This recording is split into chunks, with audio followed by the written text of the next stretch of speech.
Hooked: How to Build Habit-Forming Products by Nir Eyal. Ever catch yourself in a weird moment with your phone? Like really notice what's happening between you two? A few years back, researchers posed an awkward question to Americans. Would you rather go a month without sex or a month without your cell phone? A full third picked the phone. Yeah, let that one marinate for a second. We're completely hooked. These little devices have snuck into every corner of our lives, creating compulsions we don't even register anymore. That phantom vibration you swear you felt? The innocent quick check of Instagram that somehow devours an entire hour? That autopilot thumb swipe toward your favorite app the instant you have 3 seconds of dead time? None of this is accidental. These are habits. Engineered, designed, architected habits. I've been watching this transformation unfold for years. Scrappy startups with nothing but clever code and a deep understanding of what makes us tick have built products that literally rewired the daily routines of billions of people. And I kept asking myself, how? What's the secret recipe they're all using to grab our attention and refuse to let go? Enter Nir Eyal, a brilliant mind who decided to peek behind the curtain. He spent years embedded in Silicon Valley, working with massive Fortune 500 companies and tiny garage startups, watching, experimenting, and fine-tuning his theories.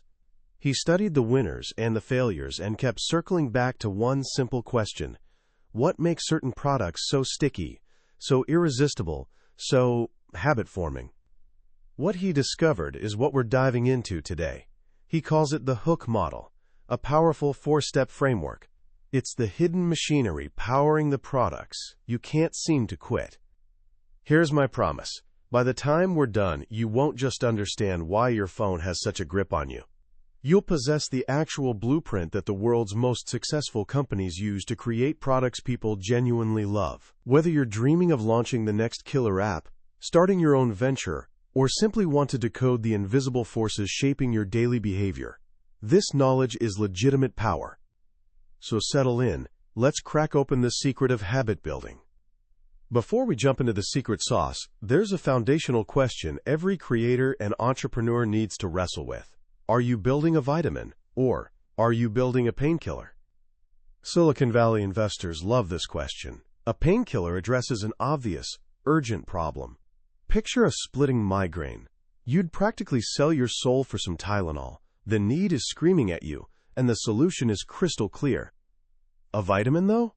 That's a nice to have. Something you take because it feels responsible. It's probably good for you, but skip a day or two, and you're not exactly writhing in agony. There's no burning, immediate pain it's solving.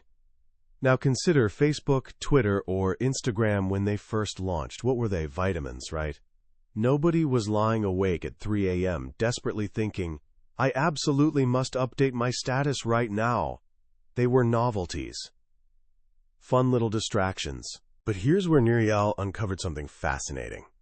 A habit-forming product starts its life as a vitamin, but over time, it morphs into a painkiller. Because here's what a habit really is. When not doing something actually causes discomfort, it becomes an itch demanding to be scratched.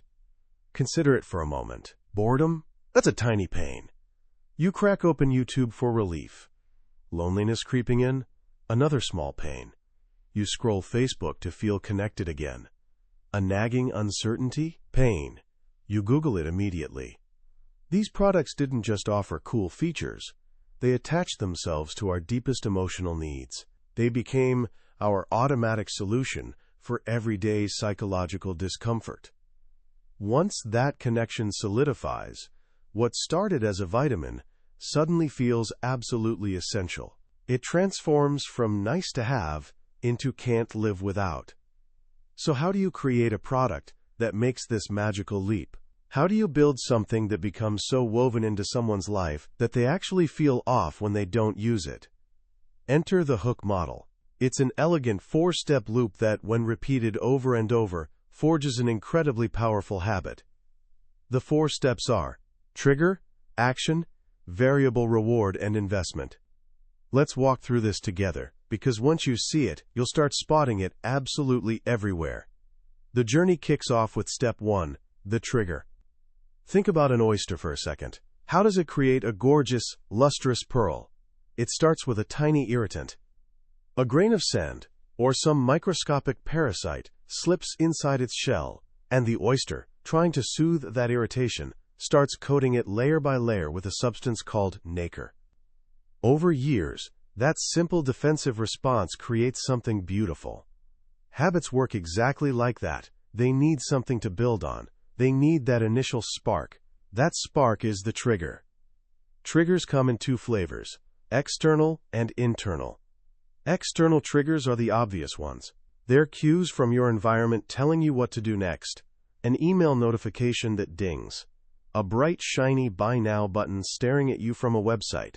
That colorful app icon sitting on your home screen. A friend enthusiastically saying, "Dude, you have to try this new app." These are your grains of sand. They're prompts from the outside world, engineered to nudge you toward action. When a product is brand new, it depends almost entirely on these external triggers to grab your attention. But the real holy grail, the ultimate goal of any habit-forming product, is tapping into an internal trigger. Internal triggers aren't out there in your environment. They're in your head. They're your emotions, your mental routines, your thoughts. And more often than not, they're uncomfortable emotions. The author mentions Yin, a young woman with a serious Instagram habit. She says she opens the app whenever she sees something cool and feels this urge to capture it before it disappears. What's that feeling really? It's a tiny fear. Fear of missing a moment. That feeling is her internal trigger. It's an itch that pops up in her mind, and for her, the automatic scratch is opening Instagram. Boredom, loneliness, fear, uncertainty, confusion, frustration. These are incredibly potent internal triggers. We often don't consciously register them, but they prompt us to seek relief. Lonely? We open Facebook. Uncertain? We hit Google. Bored? We browse YouTube. The ultimate dream of a habit-forming product is becoming the first thing someone thinks of when they feel a certain way, creating an unshakable link between their internal trigger and your solution. When that happens, you don't need to dump money into advertising or blast constant notifications. The user basically triggers themselves. That's your spark. But a trigger means nothing without the second step in the hook: action. To build a habit, the action you want someone to take needs to be easier than thinking. Seriously, it has to be easier than thinking. Dr. B.J. Fogg, a brilliant researcher at Stanford, created a simple formula explaining what it takes for any behavior to happen. The formula is B equals MAT. Behavior equals motivation, ability, and a trigger. For a behavior to occur, you need all three simultaneously. You need the trigger to spark it, the motivation to do it, and the ability to complete it easily. If any piece is missing, nothing happens. Imagine your phone rings. That's your trigger, but you don't answer. Why not? Maybe you see it's a telemarketer, low motivation, or maybe your phone is buried at the bottom of your bag. Low ability. You can't reach it in time. Now, between motivation and ability, which one is easier to boost? Always ability. Trying to pump up motivation is exhausting. It's like pushing a boulder uphill. But making something simpler? That's like greasing the path and watching the boulder roll downhill on its own. This is the secret behind a decade of tech innovation. Think about sharing thoughts online. It used to be incredibly hard. You needed coding skills, server knowledge, website building expertise. Then Blogger arrived and removed some steps. It got easier, and more people started creating. Then Facebook made sharing a status update even simpler. Twitter came along and said, "Forget paragraphs, just give us 140 characters." That limitation wasn't a bug. It was a feature. It made sharing so ridiculously simple that hundreds of millions of people started doing it daily. More recently, Instagram and Pinterest made it even easier. Now it's literally a single tap to snap a photo or repin an image. With each wave, the action gets simpler and the habit spreads wider. So the second rule of habit building is this: identify the simplest possible action someone can take in anticipation of a reward and make it absolutely effortless. But what reward are they anticipating? This brings us to the most fascinating and powerful step in the hook model: variable reward. In the 1950s, psychologist B.F. Skinner ran a famous experiment. He put pigeons in a box with a lever. When a pigeon pecked the lever, it got a food pellet. The pigeons quickly learned. Peck equals food. It was a predictable feedback loop. Then Skinner changed things up. He made the reward variable. Now, when a pigeon pecked the lever, sometimes it got a pellet, sometimes nothing. The reward became unpredictable. What happened? The pecking rate exploded. The pigeons became obsessed, pecking frantically. This revealed something profound about how our brains work. It's not actually the reward itself that drives us. It's the anticipation of the reward. The excitement, the mystery, the hope of what we might discover.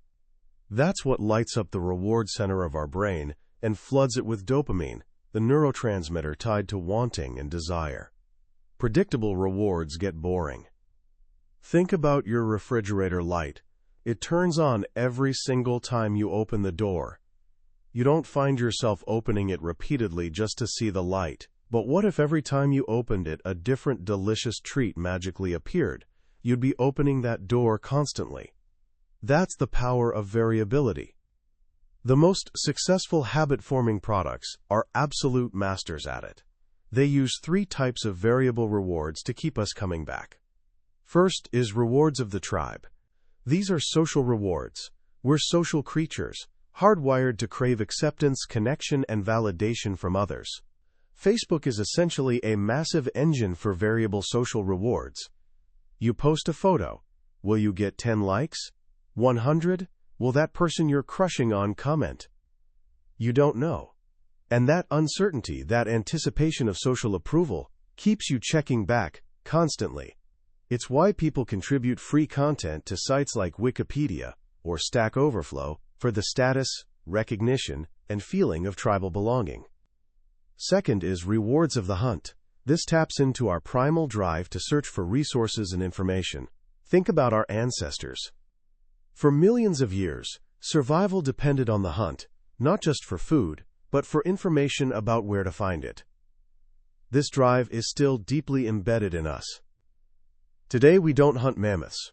We hunt information, and the modern hunting ground is the infinite scroll. Your Twitter feed, Pinterest board, news feed, they're information slot machines. You scroll and scroll and scroll, because you never know what juicy tidbit, fascinating article, or hilarious meme you might discover next.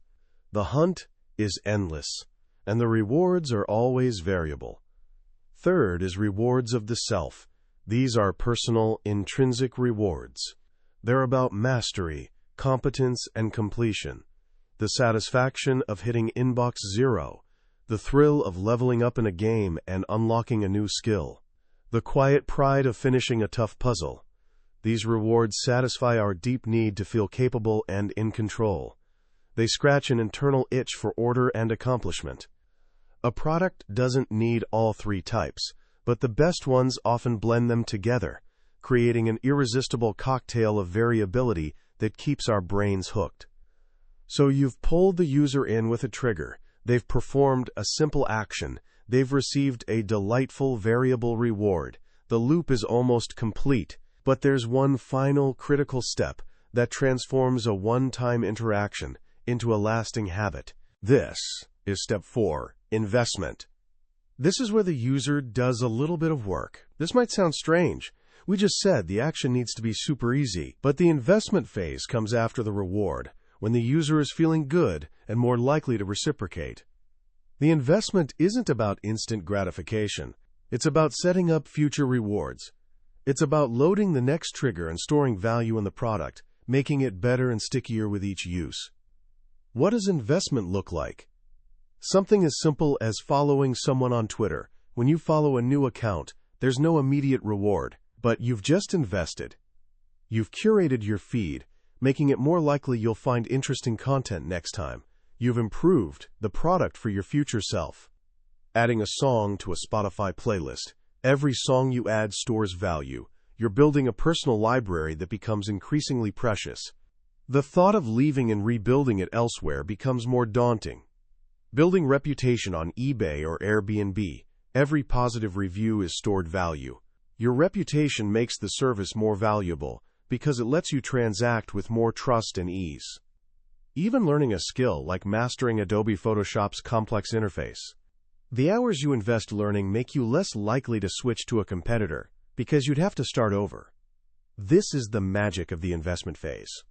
It does two crucial things. First, it stores value, making the product more useful and harder to abandon. The author calls this the IKEA effect. Research shows we irrationally overvalue things we've put labor into. That bookshelf you struggled to assemble, you probably love it more than a pre-built one, simply because you invested effort. The same applies to digital products. Second, the investment phase loads the next trigger. Following someone on Twitter gives the platform permission to send you notifications about their tweets. Messaging a match on Tinder loads the trigger for a reply notification. You're setting up the next loop, ensuring you'll be prompted to return. And just like that, the loop completes. An internal trigger sparks a simple action. The action delivers a variable reward. The user makes a small investment, which stores value and loads the next trigger. Round and round it goes. With each cycle, the connection between the user's problem and the product's solution strengthens. External triggers become less necessary as the user's own internal triggers, their emotions and routines, take over. The habit forms. The vitamin becomes a painkiller. What started as a novelty becomes an indispensable part of life. That's the hook model. It's not magic. It's just a deep, profound understanding of what makes us tick. So what do we actually do with this knowledge? Having journeyed through the hook model, it's impossible not to feel a mixture of fascination and maybe a touch of unease. This is powerful stuff.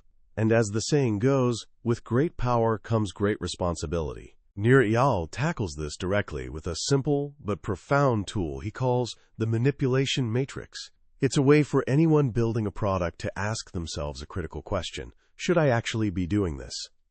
The matrix poses two questions. First, does this product materially improve the user's life? Second, would I, the creator, use this product myself? Your answers place you in one of four categories. If you're building something you personally use and genuinely believe makes people's lives better, you're a facilitator. You're helping people form healthy habits.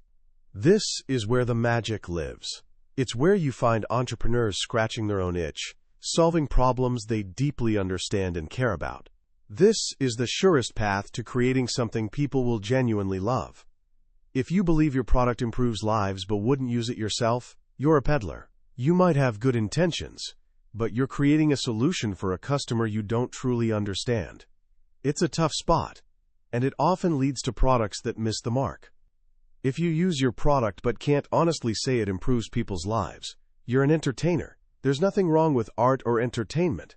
Games, movies, music, they bring joy. But it's a challenging business because entertainment relies on constant novelty. The user's desire for what's new and exciting is insatiable, and you have to keep feeding it. Finally, if you wouldn't use the product yourself and don't believe it improves anyone's life, you're a dealer. You're exploiting human vulnerability for profit. This is morally dangerous territory and rarely leads to long-term success. This matrix isn't about judgment, it's a mirror. It asks us to be honest about what we're putting into the world. The goal should always be becoming a facilitator, building the change you want to see, starting with yourself. So how can you start applying this wisdom today? Simple.